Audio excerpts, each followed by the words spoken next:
Sweden has accused Russia of launching a disinformation campaign surrounding the recent Quran burning protest in the Nordic country. Kirby Gil Trinidad has the news.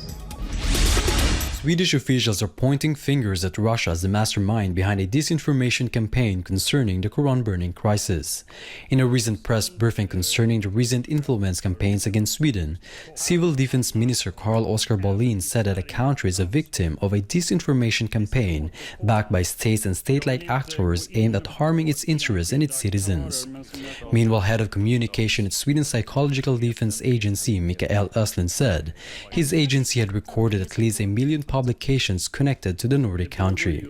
Östlund has accused Russia of using propaganda channels and the media to promote its agenda, to split Sweden's connection with the West, and to create an increased anxiety and polarization here in the Nordic country. He added that the move portrays an obvious ambition from the Russian side to make it more difficult for Sweden to join NATO. Meanwhile, the Swedish Security Service warned that the burning of the Holy Book as well as the ongoing disinformation campaigns on social media and elsewhere negatively affected Sweden's image. It can be remembered that Finland's Foreign Minister Pekka Haavisto has also accused Russia of being involved in the Quran burning protest by far-right politician Rasmus Paludan in January to derail Sweden's NATO accession. Russian President Vladimir Putin and local lawmakers, on the other hand, condemned the Swedish authorities for allowing a demonstration in Stockholm that involved the desecration of the Holy Book on the major Muslim holiday of Eid-al-Adha. Reporting from Sweden, this has been Kirby Gil Trinidad, SM9 News. Australian authorities came up with a new strategy to prevent aggressive fire ants from invading the New South Wales border. Sheena Salim for the rest of the details. Queensland officials warned of devastating consequences once the fire ants can breach the state's border. Officials got alarmed after the invasive species were detected on the Gold Coast last week, just 5.5 kilometers from the state border. The nest, found in private land, has been successfully destroyed.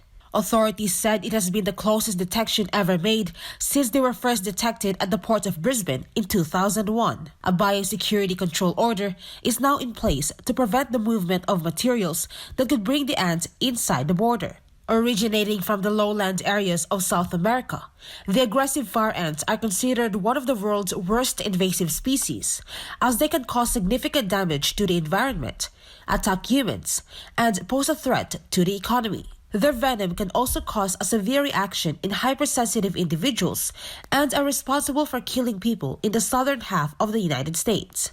Meanwhile, Australia's climate and lack of natural predators make it the perfect home for invasive species. Experts called for more government funding to eradicate the super pests and warned that the entry of fire ants in New South Wales would be worse than rabbits, cane toads, foxes, and feral cats combined. Reporting from New South Wales, this is Sheena Salim, SM9 News, Australia.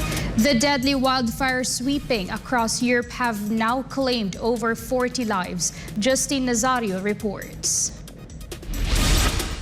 Over 40 people were killed due to extreme heat waves and intense blazes as wildfires spread across the Mediterranean. Homes, livelihoods, and nature reserves in Greece and 8 other Mediterranean countries have been affected, with widespread destruction caused by the fires. Despite the tireless efforts of firefighters in Portugal, Turkey, Italy, France, Croatia, Spain, and Greece, the fires have been allowed to spread rapidly due to the dangerous situation created by the scorching temperatures and strong winds. In some areas of Greece, temperatures have exceeded 44 degrees Celsius, further challenging the firefighting efforts. 2 lives were claimed by additional wildfires near 2 Greek cities, leading to the issuance of new evacuation orders. Meanwhile, the fires continue to burn on the islands of Rhodes, Corfu, and Evia.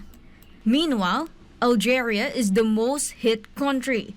The death toll from wildfires has risen to 34, including 10 soldiers. The Algerian ministry said some 8,000 people were working to battle the blazes across multiple provinces, supported by over 500 fire trucks and several firefighting helicopters. As the Mediterranean continues to burn, the United Kingdom's Met Office warned that its country could be next. The UK's Met Office has issued warnings that temperatures higher than 40 degrees Celsius, along with summer droughts, grass fires, and heavy downpours, will become more frequent and severe. In response to the ongoing crisis, support is being sought by European unions from neighboring countries to combat the devastating wildfires and save lives. The priority remains on protecting communities and minimizing the impact of these destructive fires that have left a trail of devastation and loss across the continent. Reporting, this is Mendocino Zorio, SMNI News.